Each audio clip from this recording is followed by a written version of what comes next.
விஜயாவோட ஆட்டத்துக்கு ஒரு முற்றுப்புள்ளி வைக்கணும் அப்படின்னு சொல்லி யாரெல்லாம் நினைக்கிறீங்களோ அவங்களான வீடியோக்கு லைக் பண்ணிக்கோங்க. ஆமாங்க, நாளுக்கு நாள் விஜயாவோட ஆட்டம் ரொம்ப அதிகமாகவே இருக்குது அப்படின்னு சொல்லலாம். அதுவும் பார்த்தீங்கன்னா 4 பேருக்கு முன்னாடி மீனாவை திட்டுறத யாராலையும் நிச்சயமாக ஏற்றுக்கிட முடியாது. அதை தான் விஜயா இப்போ வரைக்கும் பண்ணிக்கிட்டு இருக்காங்க. இது எல்லாத்துக்கும் ஒரு முடிவு வரணும் அப்படின்றது தான் நம்மளோட ஆசை. லாஸ்ட் எபிசோடில் எதோட முடிச்சிருந்தாங்க அப்படின்னா, விஜயா வந்து தீபனையும் அண்ட் ரதி இவங்க 2 பேர்த்த கவனிக்கிறாங்க, நோட்டை விடுறாங்க. எதுவும் தப்பு நடக்குதா, இவங்க அந்த மாதிரி எதுவும் ரியாக்ட் பண்ணுறாங்களா அப்படின்னு பார்க்கும்போது உண்மையாகவே விஜயாவுக்கு தோணுது, ரைட்டு இவங்க 2 பேரும் சரி கிடையாது, இப்படியே விட்டோம் அப்படின்னா நமக்கு அது பாதிப்பை ஏற்படுத்தும் அப்படின்றத உணர்ந்த விஜயா அவங்கள பார்த்துக்கிட்டே இருக்காங்க, என்னதான் பண்ணுறான் அப்படின்னு சொல்லிட்டு. அப்போது பேசும்போது அப்படியே கையை பிடிக்கிறது என்ன, அப்படியே காலை பிடிக்கிறது என்ன அப்படின்ற மாதிரி தான் தீபன் பண்ணிக்கிட்டு இருக்காப்புல. இதை விஜயா வந்து கவனிச்சிடுறாங்க. ரைட்டு, மீனா சொன்னது சரி அப்படின்றத கூட அப்போ கூட அவங்களால ஏற்றுக்க முடியல. கண்ணால் பார்க்குறாங்க, பார்த்தும் கூட மீனா சொல்கிறது சரிதான், மீனா வந்து கரெக்டாக தான் சொல்லியிருக்கா அப்படின்றத அவங்களால ஏற்றுக்க முடியல. அதை ஜீரணிச்சுக்க கூட முடியலன்னா பார்த்துக்கோங்களேன். இப்போ என்ன பண்ணுறாங்க அப்படின்னா 2 பேரையும் கூப்பிட்டு, இங்கே பாரு ரதி, நீ முன்னாடி வந்து ஆடு, தீபன் நீ பின்னாடி இருந்து ஆடு அப்படின்ற மாதிரி சொல்ல, தீபன் இருந்துக்கிட்டு மேடம் ஏன் மேம் நான் வந்து முன்னாடி வந்து நிற்கிட்டா அப்படின்ற மாதிரி கேட்க, இல்லைப்பா நீ பின்னாடியே இருந்து ஆடு, நீ முன்னாடி இருந்து ஆடின வரைக்கும் போதும் அப்படின்ற மாதிரி சொல்ல.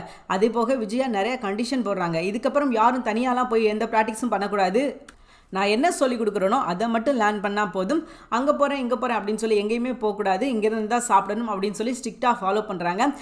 சரி நீங்கள் எல்லோரும் சாப்பிட போகலாம் அப்படின்னு சொல்லிட்டு எல்லாரையும் சாப்பிட அனுப்புகிறாங்க. அனுப்பிட்டு போய் ரூமில் உட்காந்து ஏசியை போட்டு உட்காந்துருக்கும்போது பார்வதி காஃபி எடுத்துகிட்டு வர்றாங்க. என்ன பார்வதி காஃபியா அப்படின்ற மாதிரி கேட்டுட்டு நம்ம விஜயா வாங்கி குடிக்கும்போது இந்த டிஸ்கஷன் நடக்குது. ஒருவேளை நம்ம மீனா சொன்ன மாதிரி சரியாக இருக்குமோ அப்படின்ற மாதிரி பார்வதி விஜயாவை பார்த்து கேட்க, விஜயா இருந்துக்கிட்டு சிச்சி அவள் சொல்கிறதெல்லாம் பெருசாக எடுத்துக்காது, அவள் கிடக்க அவளுக்கு என்ன தெரியும் அப்படின்ற மாதிரி நம்ம விஜயா சொல்கிறாங்க. அதற்கு பார்வதி இருந்துக்கிட்டு, ஏமா இங்கே பாரு, அவள் இந்த காலத்து பொண்ணு, இந்த காலத்து பசங்க எப்படி இருப்பாங்க அப்படின்னு சொல்லிட்டு அவளுக்கு நல்லா தெரியும், நீ வந்து அவளை குறைச்சி மதிப்பிடாத, மீனா ஒரு விஷயம் சொல்கிறா செய்கிறா அப்படின்னா அதில் கண்டிப்பாக ஏதாவது ஒரு காரணம் இருக்கும், மீனா வந்து அவ்வளோ முட்டாள் கிடையாது அப்படின்ற மாதிரி சொல்கிறாங்க.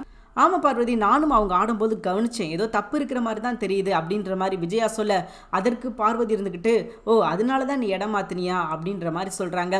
அப்பையும் தன்கிட்ட பணம் கொடுத்து இருக்கிற ஒரு பொண்ணுக்காக அவங்க வந்து வக்காலத்து வாங்குறாங்களே தவிர தன்னோட மருமகள் இருந்து எல்லா விஷயத்தையும் பார்க்குறவங்க, ஆனால் அவங்க சொன்னது உண்மைதான், உண்மையாக இருக்குமோ அப்படின்றத ஏற்றுக்கிறது கூட அதை வந்து ஆராய்ச்சி பார்க்கணும். சரி அவங்க பொய்யாவே சொல்லிட்டு போட்டும்பா, அது உண்மையா இல்லையா அப்படின்னு சொல்லி ஆராய்ச்சி பார்க்குறதுக்கு கூட அவங்களுக்கு வந்து மனசு வரமாட்டேங்குது அப்படின்னா பாருங்களேன், மீனா மேலே எவ்வளோ வன்மத்தில் இருப்பாங்க அப்படின்னு சொல்லிட்டு. பட் இந்த வன்மை எல்லாம் ரொம்ப நாளைக்கு நீடிக்கிறதுக்கான வாய்ப்பே கிடையாது. தீபன் வந்து சொல்கிறான், தீபன் என்ன சொல்கிறான் அப்படின்னா, இங்கே பாரு நீ எதுக்கும் கவலைப்படாத, கொஞ்ச நாள் மாஸ்டர் அப்படி இப்படி இருப்பாங்க, அவங்க வீட்டிலேருந்து அந்த மீனா வந்து பேசினாங்க இல்லையா, அதனால தான் அவங்க அந்த மாதிரி கண்டிஷன்லாம் போடுவாங்க, நீங்கள் எதுக்கும் கவலைப்படாத, கூடிய சீக்கிரமே நம்ம அவங்கள ஏமாற்றிடலாம் அப்படின்ற மாதிரி தீபன் சொல்ல, ரதி இருந்துக்கிட்டே வேணாண்டா பிரச்சனையாயிருண்டா, எங்கள் அப்பாவுக்கு தெரிஞ்சு அவ்வளோதாண்டா அப்படின்ற மாதிரி ரதியும் அவங்க கிட்ட சொல்கிறாங்க தீபன் கிட்ட. ஆனால் தீபன் கேட்குற மாதிரி இல்லை. ஸோ 2 பேரும் அவங்களோட ரொமான்ஸை கண்டினியூ பண்ண ஆரம்பிச்சிட்டாங்க. விஜயா இதுக்கப்புறமாவது உண்மையை புரிஞ்சுக்கிட்டாங்க அப்படின்னா ரொம்பவே நல்லாயிருக்கும் அப்படின்னு சொல்லலாம். சரி, இப்போ மனோஜுக்கு வந்து ஒரு லெட்டர் வந்திருக்குது, அவர் கோயிலில் இருக்கார், இவருக்கு யார் லெட்டர் கொடுத்தாங்களோ அதோட உண்மையான அந்த லெட்டர் எல்லாம் கொடுக்க சொன்னது யாரோ அவர் வந்து கோயிலில் இருக்கார் அப்படின்ற ஒரு விஷயம் மனோஜுக்கு தெரிய வந்திருக்கு. அப்போ மனோஜ் வந்து தன்னோட பாடி கார்டை அந்த பீம் பாய் அப்படின்னு சொல்லிட்டு அவரை கூப்பிட்டுட்டு, வேகமாக அவனை நான் பார்க்க போகிறேன், அவனை மீட் பண்ணி அவனை வந்து நான் கண் அசைச்சோடனே நீ அவனை போட்டு தள்ளிடு அப்படின்ற மாதிரி சொல்ல, 2 பேரும் பார்த்தீங்கன்னா கோவிலுக்கு வர்றாங்க. கூடவே நம்ம ரோஹிணியும் வர்றாங்க. ரோஹிணிக்கு ஒரு விஷயம் தெளிவாக தெரியுது, இந்த விஷயம் எல்லாம் பண்ணுறது தினேஷான பிஏ தான் பண்ணுறான் அப்படின்ற விஷயம் ரோஹிணிக்கு நல்லாவே தெரியுது. நமக்கு ஒரு லெட்டர் வரணும் அப்படின்னா அதுக்கு ஏதாவது ஒரு ரீசன் இருக்கணும், ரீசனே இல்லாமல் ரோஹிணியை குடும்பத்தை மிரட்டணும் அப்படின்னா அது அவனால் மட்டும்தான் முடியும் அப்படின்றது ரோஹிணிக்கு நல்லாவே தெரிஞ்சிருக்குது. அதனால தான் ரோஹிணி இந்த வேலையெல்லாம் தினேஷோட வேலை அப்படின்னு சொல்லிட்டு லெட்டர் அப்படின்னு ஒன்று எப்போ வந்ததோ அப்போவே கெஸ் பண்ணிட்டாங்க, இந்த வேலையெல்லாம் தினேஷ் தான் பண்ணுறான் அப்படின்னு சொல்லிட்டு. சரி, இப்போ கோயிலுக்கு வந்து ஒவ்வொரு ஆளாக பார்க்குறாரு மனோஜ், தேடுறாரு யார் எனக்கு லெட்டர் அனுப்புனதா இருக்கும் அப்படின்னு சொல்லிட்டு. அப்போ ரோஹிணி என்ன சொல்கிறாங்க அப்படின்னா, பிஏ இங்கே தான் இருக்க போகிறான் அப்படின்ற மாதிரி அவங்க மனசு தோணிக்கிட்டே இருக்குது. கொஞ்ச நேரத்தில் ஒரு சாமியார் இருக்கார், அந்த சாமியார் முன்னாடி மக்கள் எல்லாம் வந்து ஆசீர்வாதம் வாங்கிட்டு இருக்காங்க. அப்போ மனோஜ் வந்து அந்த சாமியாரை பார்க்குறாரு, ரோஹிணி அங்கே பாரு ஒரு சாமியார் இருக்கார், அவர்கிட்ட போய் குறிக்கேட்டோம் அப்படின்னா நமக்கு வந்து நல்ல விஷயம் நடக்கும் அப்படின்ற மாதிரி சொல்ல, ரோஹிணி திரும்பி பார்க்குறாங்க, அது பிஏ அதாவது தினேஷ் தான் வந்து நிற்கிறான். இவங்களுக்கு அதிசயம் ஆச்சரியம், அட பாவி டே அந்த கெட்ட போட்டு இந்த கெட்ட போட்டு கடைசியில் இந்த கெட்டப்பை கூட நீ விட்டு வைக்கலையடா அப்படின்ற மாதிரி ரோஹிணி நினச்சிட்டு, ரோஹிணி அவங்க மனசுக்குள்ளே நினச்சிட்டாங்க, ரைட்டு இவன் ஏதோ ஒரு பிளான் போட போகிறான், இவனை இப்படியே விட்டுக்கிட்டு இருந்தோம் அப்படின்னா கண்டிப்பாக நமக்கு பஞ்சாயத்து ஆயிரும் அப்படின்னு சொல்லி ரோகிணியோட மனசுக்கு தோண ஆரம்பிச்சிருச்சு. அப்போது போய் மனோஜ் வந்து அந்த சாமி கிட்ட போய் நின்று, அதாவது தினேஷ் கிட்ட நின்று ஆசீர்வாதம்லாம் வாங்குறாரு. தினேஷ் வந்து ரெண்டு பேர் முன்னாடி இருக்கிறாங்க. அவங்க கிட்ட நல்லா பார்த்து கொடுங்க, நாங்கள் வந்து இந்த மாதிரி கூழ் ஊற்றுறோம், இல்லாதவங்களுக்காக கொடுக்கணும் அப்படின்னு சொல்லிட்டு அங்கேயும் கலெக்ஷனை போட்டுக்கிட்டு தான் இருக்கான். அதே டைலாக மனோஜ்ட்டையும் சொல்கிறான், இங்கே பாருங்க நாங்கள் இந்த மாதிரி கூழ் ஊற்றுறோம், உங்களால் ஈன்றதையும் செய்யுங்க இல்லாதவர்களுக்கு அப்படின்ற மாதிரிலாம் பேச மனோஜும் தன்கிட்ட இருந்த காசெல்லாம் தூக்கி உள்ள போட முயற்சி பண்ணும்போது, சாமி எனக்கு ஒரு உண்மை தெரிஞ்சாகணும் அப்படின்ற மாதிரி கேட்குறாரு. என்னை தேடியோ அல்லது லெட்டர் கொடுக்கவோ யாராவது வந்தாங்களா அப்படின்ற மாதிரி கேட்கும்போது அந்த சாமி, அதாவது தினேஷ் என்ன சொல்கிறான் அப்படின்னு பார்த்தீங்கன்னா, ஆமாம் வந்தாங்கப்பா, அதாவது உன்னோட பேர் மனோஜ்குமார் தானே அப்படின்ற மாதிரி கேட்க, சாமி என்னோட பேர் உங்களுக்கு எப்படி தெரியும் சாமி அப்படின்ற மாதிரி கேட்குறாரு நம்ம மனோஜ். அதற்கு அவர் இருந்துக்கிட்டு, அப்பா முற்றும் தெரிந்தவன் நான், என்கிட்டே இந்த விளையாட்டா அப்படின்ற மாதிரி தினேஷ் சொல்ல, சாமி என்ன சாமி சொல்கிறீங்க, ஆமாம் இந்த ஆசீர்வாதம் வாங்கிக்கோ, கல்யாணி அப்படின்ற மாதிரி ஆசீர்வாதம் பண்ண, என்ன சாமி கல்யாணின்னு ஆசீர்வாதம் பண்ணுறீங்க அப்படின்ற மாதிரி நம்ம மனோஜ் கேட்குறாரு. ரோகிணிக்கு பக்கத்தில் இருக்கிறாங்க, அவங்களுக்கு ஒரு பயம் இருக்குது, ஒருவேளை எல்லாத்தையும் போட்டு கொடுத்துருவானோ அப்படின்னு சொல்லிட்டு. ஆனால் நல்லா தெரியும் ரோகிணி ஒரு விஷயத்தை வந்து இன்னும் புரிஞ்சுக்கிட மாட்டேங்கிறாங்க. அவன் மிரட்ட மட்டும்தான் செய்வான், அவனால் போட்டு கொடுத்தான் அப்படின்னா ரோகிணிக்கு மட்டும் பிரச்சனை கிடையாது, அவனுக்கு இனி 10 பைசா கிடைக்காது அப்படின்னு அவனுக்கு நல்லா தெரியும். ஸோ மிரட்டுறதுக்காக மட்டும்தான் இந்த விஷயத்தை அவன் பண்ணிக்கிட்டு இருக்கான். ரோகிணி நேர்மையாக இருக்கிறாங்க, உண்மையாக இருக்கிறாங்க, மனோஜ் கூட இதுக்கப்புறம் வாழணும்னு நினைக்கிறாங்க அப்படின்னா அவங்க என்ன பண்ணணும், மனோஜ் கிட்ட போய் மன்னிப்பு கேட்கணும். மனோஜ் என்னோட வாழ்க்கையில் இப்படி ஒரு சம்பவங்கள்லாம் நடந்திருக்குது, பட் அதுக்கும் எனக்கும் எந்த ஒரு சம்மந்தமும் கிடையாது, எங்கள் அம்மாவோட ஆர்வ கோளாறுல பண்ண வேலைகள் அப்படின்னு சொல்லி அவங்களோட கதையை சொல்லி தன்னோட சுச்சுவேஷன் இதான் அப்படின்னு சொல்லிட்டு சொல்லிட்டாங்க அப்படின்னா இவங்களுக்கு என்ன, வேலைக்கு போகாமையாக இருக்காங்க, நல்ல வேலைக்கு போகிறாங்க, நல்லா சம்பாதிக்கிறாங்க. ஸோ மனோஜும் நல்ல பையன்தான், இல்லைன்னு சொல்லிட முடியாது. அதற்காக தன்னோட ஆசைகள் தன்னோட கனவை எல்லாத்தையும் மனோஜ்கிட்ட அவங்க சொல்ல தான் செஞ்சாங்க. அப்படி இருக்கும்போது இப்போ இவங்க தேர்ந்தெடுத்த வாழ்க்கை, இதுக்கப்புறம் மனோஜ் வந்து அவங்க கட்டுப்பாட்டில் இருக்கணும் அப்படின்றதுக்காக அவங்க என்ன விஷயம்லாம் பண்ணிக்கிட்டு இருக்காங்க, எப்படியாவது மனோஜ் மூலியமாக ஒரு குழந்தை உண்டாயிரணும் அப்படின்லாம் நினச்சிக்கிட்டு இருக்காங்க.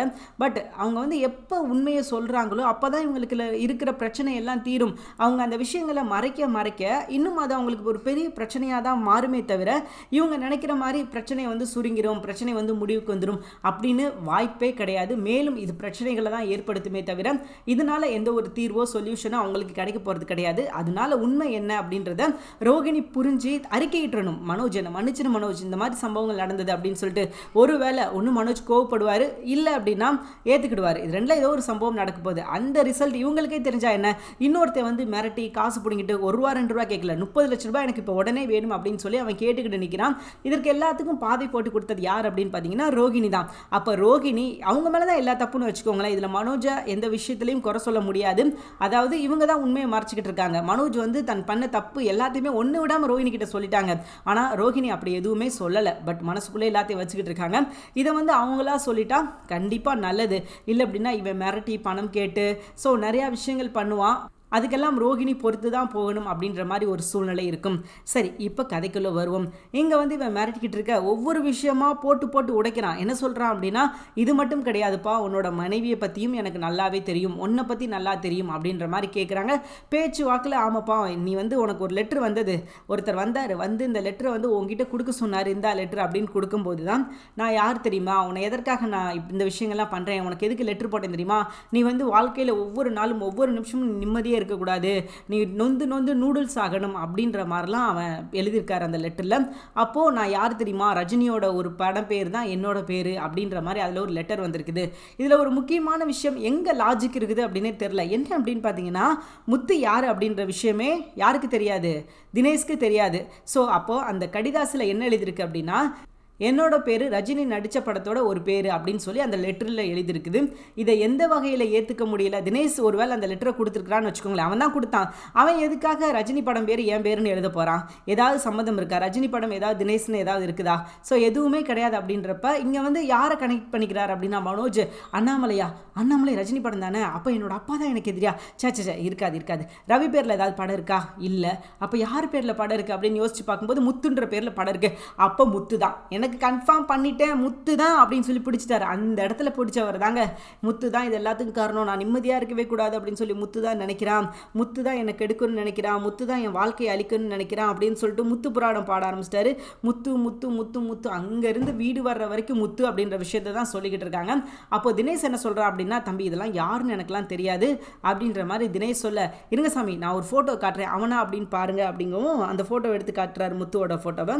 அப்போ இவன் தான் ஏற்கனவே அடி வாங்கியிருக்கான் இருக்கானே இது யார் அப்படின்னு கேட்கும்போது இவன் தான் என்னோட தம்பி அப்படின்ற மாதிரி சொல்ல, இவகிட்ட நம்ம ஏற்கனவே அடி வாங்கியிருக்கோமே, ரைட்டு இதுதான் நல்ல சந்தர்ப்பம், இவனையும் கோர்த்து விட்டுரும் அப்படின்னு சொல்லிட்டு, ஆமாப்பா இவன் தான் என்னை வந்து இந்த லெட்டரை உங்ககிட்ட கொடுக்க சொன்னது அப்படின்ற மாதிரி தினேஷ் சொல்ல, மனோஜ் காலில் சலங்கை கட்டி விட்டுட்டான் தினேஷ். அப்போ உடனே மனோஜ் என்ன பண்ணுறான் அப்படின்னா நேராக வீட்டுக்கு போகிறான். எனக்கு தெரியும் நான் நல்லா இருக்கக்கூடாதுன்னு நினைக்கிற ஒரே ஜீவன் அவனாக தான் இருக்கும் அப்படின்னு சொல்லி நான் ஆரம்பத்திலே நினச்சேன், அவனே தான் அப்படின்ற மாதிரி போய் ஆட ஆரம்பிச்சிட்டாரு. அவன் தான் எல்லாத்துக்கும் காரணம், அவன் தான். நான் நல்லா இருக்கக்கூடாது அப்படின்னு நினைக்கிறது அவன் மட்டும்தான், அவனால தான் நான் என்னோட நிலைமை இப்படி இருக்குது, அவன் தான் எல்லாத்துக்கும் காரணம் அப்படின்னு சொல்லிட்டு வீட்டில் போய் ஒரு பெரிய கலவரத்தை ஏற்படுத்திட்டாரு. விஜயாவை கூப்பிடுறாரு, அண்ணாமலை கூப்பிடுறாரு, ரவி சுருதி எல்லாரும் வந்துடுறாங்க. இந்த முத்து என்னை எப்படியெல்லாம் பண்ணியிருக்கான் தெரியுமா, என்னை என்னெல்லாம் டார்ச்சர் பண்ணியிருக்கான், என்னை நிம்மதியாக வாழ விடக்கூடாது அப்படின்னு சொல்லி அந்த முத்து நினச்சிருக்கான். முத்து அவன், முத்து இவன், முத்து நல்லாவே இருக்க மாட்டான் அப்படின்னு சொல்லி பேசிக்கிட்டு இருக்கேன். அந்நேரம் மீனா வர்றாங்க. எங்க உங்களுக்கு என்னங்க பிரச்சனை அப்படின்ற மாதிரி கேட்கும்போது, எனக்கு இவ்வளோ நாள் லெட்ரு அப்படின்னு ஒரு விஷயம் வந்துகிட்டு இருந்தது, யாருக்காவது உங்களுக்கு தெரியுமா அப்படின்ற மாதிரி மனோஜ் சொல்றாரு. அப்போ ரவி இருந்துக்கிட்டு என்னடா லெட்ரு, என்னடா பேசுகிற, எதா இருந்தாலும் தெளிவாக சொல்லு அப்படிங்கும்போது, எனக்கு ஒரு மொட்டை கடிதாசி வந்திருந்தது. அந்த மொட்டை கடிதாசில் என்ன எழுதியிருந்தது அப்படின்னா, எங்கள் அம்மாவுக்கு வந்து மாரடைப்பு வந்துடும், நான் செத்து போயிடுவேன், என் தம்பி கொலைக்காரன் ஆயிடுவான் அப்படின்லாம் எழுதியிருந்தது. அந்த லெட்டர் அனுப்புனது யார் தெரியுமா அப்படின்ற மாதிரி ஒரு ட்விஸ்ட் வைக்கிறாரு. எல்லாரும் கேட்குறாங்க, யாருப்பா அந்த லெட்டரை உனக்கு அனுப்புனது அப்படின்னு கேட்கும்போது, இவர் தான் ஏற்கனவே ஃபிக்ஸ் பண்ணிட்டாரு முத்து அப்படின்னு சொல்லிட்டு, முத்து தான் அந்த லெட்டரை எனக்கு அனுப்புனா அப்படின்ற மாதிரி சொல்ல, அண்ணாமலைக்கு வந்தது பாருங்க ஒரு கோவம். டே இந்த மாதிரி காரணம் இல்லாமல் பேசாத, எதை வச்சு நீ முத்து தான் சொல்கிற, ஆமாப்பா அந்த லெட்டர் கொடுத்தவனே சொல்லிட்டான் இந்த விஷயத்தை பண்ணது முத்து தான் அப்படின்னு சொல்லி. ஏன்னா தினேஷ் என்ன சொல்லி அனுப்புனா, அந்த ஃபோட்டோவை காமிச்சோன்னே இவர் தான் அப்படின்னு சொல்லிட்டான், முத்து ஃபோட்டோவை காமிக்கும் போது சொல்லிட்டான் இவர் தான் அப்படின்னு சொல்லி. அப்போ அதை பிடிச்சிட்டு வந்து இங்கே மனோஜோட ஆட்டத்தை பார்க்கணுமே.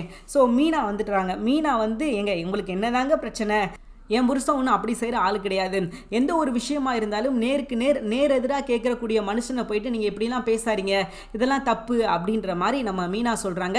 ஏன் எனக்கு தெரியும், உங்களுக்கு என்ன தெரியும், உனக்கு என்ன தெரியும் அப்படின்ற மாதிரி மீனா பார்த்து கேள்வி கேட்க, மீனா சொல்கிறாங்க, இங்கே பாருங்க ரோஹிணி, என்ன ரோஹிணி உங்கள் கணவருக்கு என்னாச்சு, என்ன பிரச்சனை அப்படின்ற மாதிரி கேட்குறாங்க. அதற்கு ரோஹிணி இருந்துக்கிட்டு, இல்லைங்க இந்த லெட்டர் அனுப்புனது முத்துவா இருக்குமோ அப்படின்ற ஒரு சந்தேகம் அப்படின்னு சொல்லும்போது, சந்தேகமே இல்லை, அவன் தான் என்னை வந்து நிம்மதியாக இருக்கக்கூடாது, என்னோட பிஸ்னஸ் நாசமாக போகணும், நான் நல்லாவே இருக்கக்கூடாது அப்படின்னு சொல்லி அவன் நினைக்கிற ஒரே ஆள் அப்படின்னு பார்த்தீங்கன்னா அவன் தான் இந்த வேலையெல்லாம் பார்த்துருக்கான் அப்படின்னு சொல்லிட்டு ஆட்டுறாரு. எல்லாருக்குமே கோபம் வருது, என்னடா இவன் மானங்கணிக்கா வந்து தேவையே இல்லாமல் ஒரு விஷயம் பேசுகிறானே அப்படின்ற மாதிரி எல்லாத்துக்கும் கோவம் வருது. ஆனால் இருந்தாலும் மனோஜ் வந்து அவன் தான் காரணம், பீம்பாய் நான் சொல்லும் போது முத்துவை தூக்கி அடிச்சிடணும், ஏன்னா பீம்பாயும் உள்ள கூப்பிட்டு தான் வந்திருக்காப்ல, பீம்பாய் யாரை அடிக்கணும் அப்படின்னு சொல்லிட்டு அவரும் ரெடியாக தான் இருக்காரு, நான் எப்போ கண் காட்டணும் அப்போ நீ முத்துவை போட்டு பழந்துடணும் அப்படின்ற மாதிரி சொல்லிக்கிட்டு இருக்காரு. ஸோ இவ்வளோ தாங்க இன்னைக்கு எபிசோட் நடந்தது. மனோஜ் கிட்டத்தட்ட ஒரு முட்டாளாவே மாறிட்டார் அப்படின்னு சொல்லலாம். சரி மாறிட்டார் அப்படின்னு சொல்லக்கூடாது, முட்டாள்லாம் சொல்லக்கூடாது, அவர் ஆரம்பத்திலேருந்தே முட்டாளாக தான் இருக்கார். திடீர்னு வந்து முட்டாளாக மாறினார் அப்படின்னு சொன்னால் அது மனோஜுக்கு அசிங்கம். ஸோ அதனால் அவர் ஆரம்பத்திலேருந்து முட்டாளாக தான் இருக்கார் அப்படின்றதுல எந்த ஒரு மாற்றுக்கருத்தும் கிடையாது. சரி இங்கே மனோஜ் வந்து பண்ணுற விஷயங்கள் பாருங்களேன், எப்போயாவது முத்து வந்து இந்த மாதிரி பிளாக்மெயில் பண்ணுறதா இருக்கட்டும், இந்த மாதிரி ஒரு திருட்டுத்தனமான இவனை மாதிரி அதாவது மனோஜை மாதிரி ஏதாவது திருட்டுத்தனமான ஒரு வேலைகள் பார்த்துருக்காரா, கண்டிப்பாக பார்த்தது கிடையாது. எந்த ஒரு விஷயம் கேட்கறதுனாலும் நேரடியாக மூஞ்சுக்கு முன்னாடி கேட்குற மனுஷன், எதற்காக மனோஜ் அவ்வளோ பெரிய ஆளா, மனோஜுக்கு பயந்துக்கிட்டு போய் மொட்டை கடிதாசி போட. ஸோ இதை கொஞ்சமாவது யோசிச்சிருந்தார் அப்படின்னா புரிஞ்சிருக்கும், ஆகா இதெல்லாம் தப்பு, நம்ம வந்து தப்பு பண்ணிட்டோம், முத்து இப்படி பண்ணியிருக்க மாட்டான், ஏன்னா எதுவாக இருந்தாலும் மூஞ்சுக்கு நிறைய கேட்பான், மூஞ்சிலே 2 குத்துவான், ஆனால் இருந்தாலும் முத்து இப்படி பண்ண மாட்டான் அப்படின்னு சொல்லி யோசிச்சுருந்துருக்கணும். ஆனால் பார்த்தீங்கன்னா அதை யோசிக்காமல் இப்போ என்ன பண்ணுறாரு அப்படின்னா, முத்து எப்படா வருவான், அவனை அடிக்கணும், அவனை அடிக்காமல் விட மாட்டேன் அப்படின்னு சொல்லிட்டு ஒரு பல்காக ஒரு ஆளை கூப்பிட்டு வந்து வேறு வெயிட் பண்ணிக்கிட்டு இருக்காரு. பீம்பாயும் யாரை தூக்கணும் சொல்லுங்க தூக்குறேன் அப்படின்னுக்கிட்டு இருக்காப்புல. ஸோ இன்னைக்கு எபிசோட் நடந்த விஷயங்கள் இவ்வளோ தாங்க. இந்த இடத்துல மனோஜ் பண்ணுற விஷயங்கள் ஒரு மிகப்பெரிய தவறான ஒரு கேவலமான ஒரு விஷயமா பார்க்கப்படுது. அதே மாதிரி ரோகிணிக்கு வந்து என்ன பண்ணுறதுனே தெரியல.